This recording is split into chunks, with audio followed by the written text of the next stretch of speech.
Feliz Dia Internacional das Mulheres. Então hoje o assunto vai ser sobre o ciclismo e as mulheres.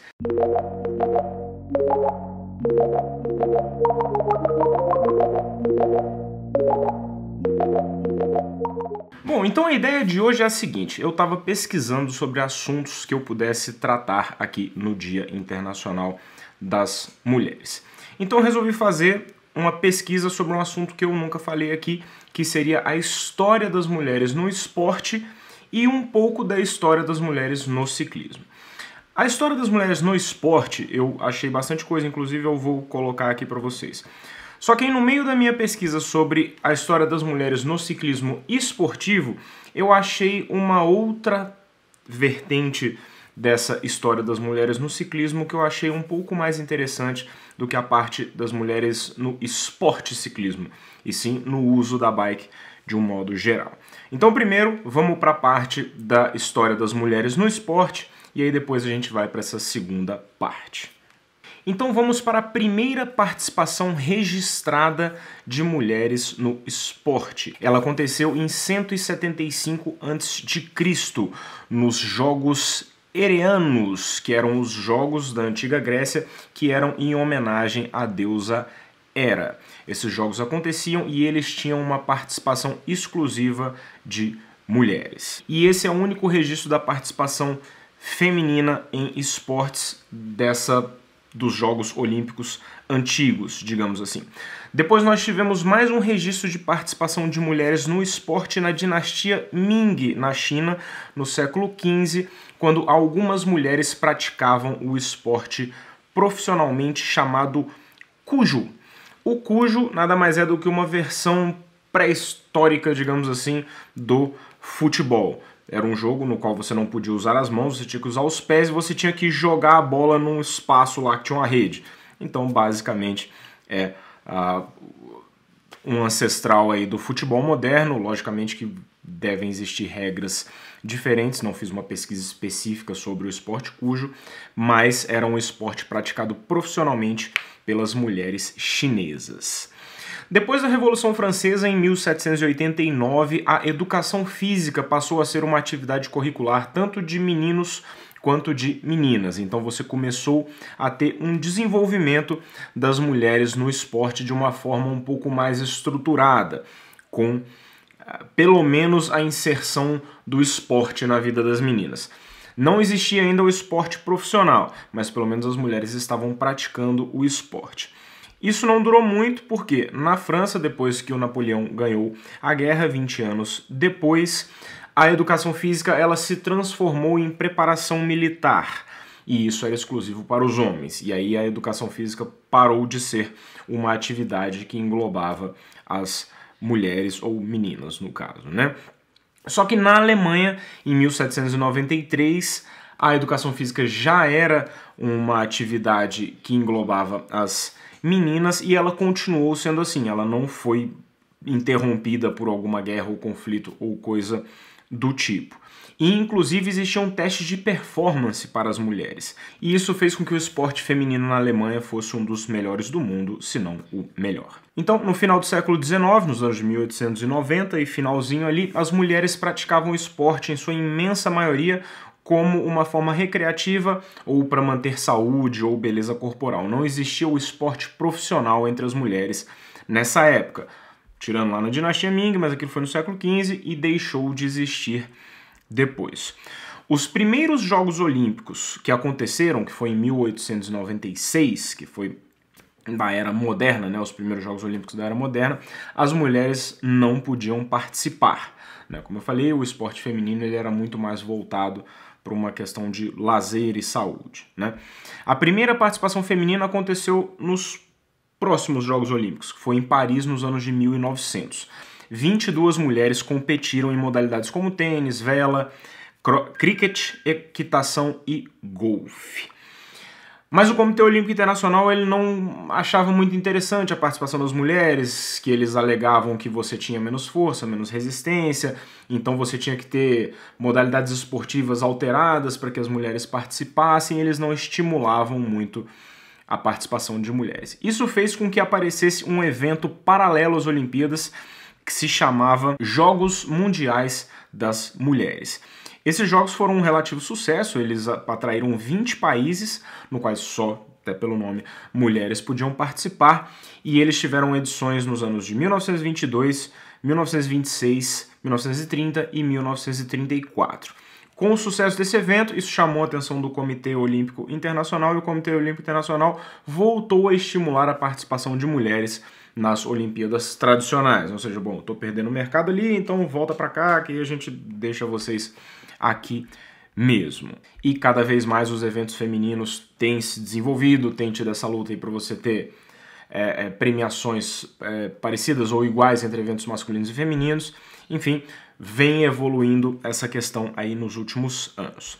Então essa é a parte aqui de histórico das mulheres no esporte competitivo. Mas uma outra parte que me interessou bastante, eu vou até botar o link aqui do primeiro texto que eu li sobre isso, eu comecei a pesquisar vários textos na internet falando sobre a mesma questão, então imagino que seja um dado fidedigno. Hoje em dia é meio complicado de você achar dados fidedignos com relação às coisas, mas estamos torcendo para que isso aqui seja certo. E ele fala sobre a independência das mulheres e os primeiros movimentos que lutavam aí pela igualdade das mulheres, que aconteceram no final do século XIX e que levaram a vários outros movimentos civis, depois até por direito a voto e etc. Várias coisas que aconteceram em decorrência desse primeiro fato. E esse primeiro fato tem a ver com a bicicleta, né?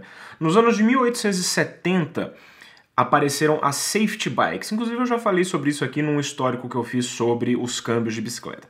As safety bikes eram bicicletas que tinham rodas do mesmo tamanho e a potência da pedalada era transmitida para a roda através de uma corrente. Antes disso, você tinha aquelas bicicletas que tinham uma rodona enorme na frente e uma rodinha pequena atrás.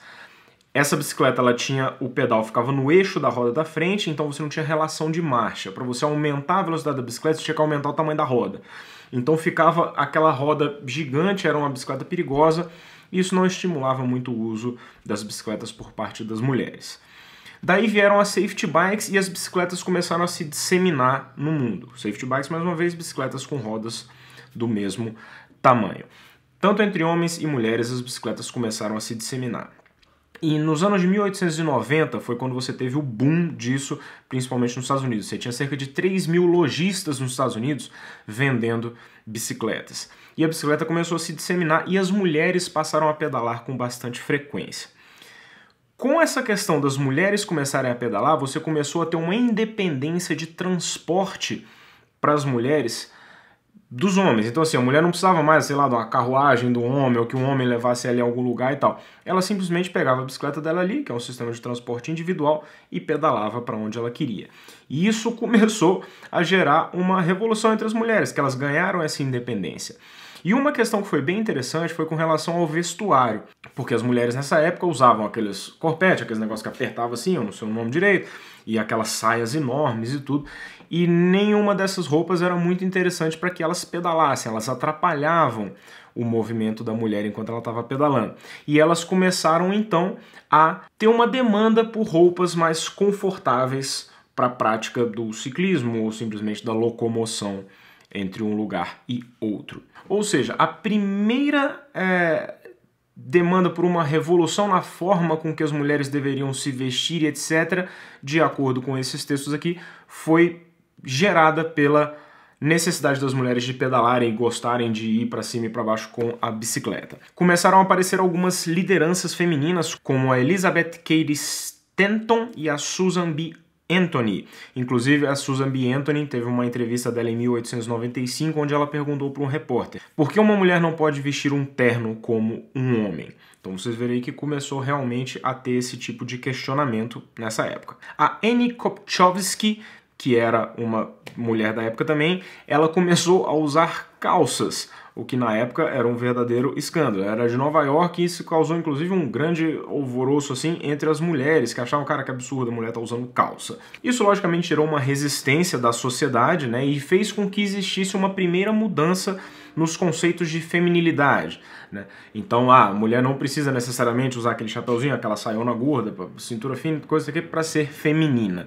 Então, houve aí essa primeira mudança na forma de que as mulheres se vestissem por conta do advento da bicicleta. E essa resistência social aí fez com que começassem a aparecer até inverdades, do tipo de que começaram a aparecer rumores de que a bicicleta poderia fazer mal para a saúde feminina, para a saúde reprodutiva dela e tudo. Aí depois saiu uma matéria no jornal de Chicago dizendo que não tinha nada a ver, que na verdade o esporte fazia bem para a saúde tanto da mulher quanto do homem, e a bicicleta partiu daí para ser usada de uma forma generalizada.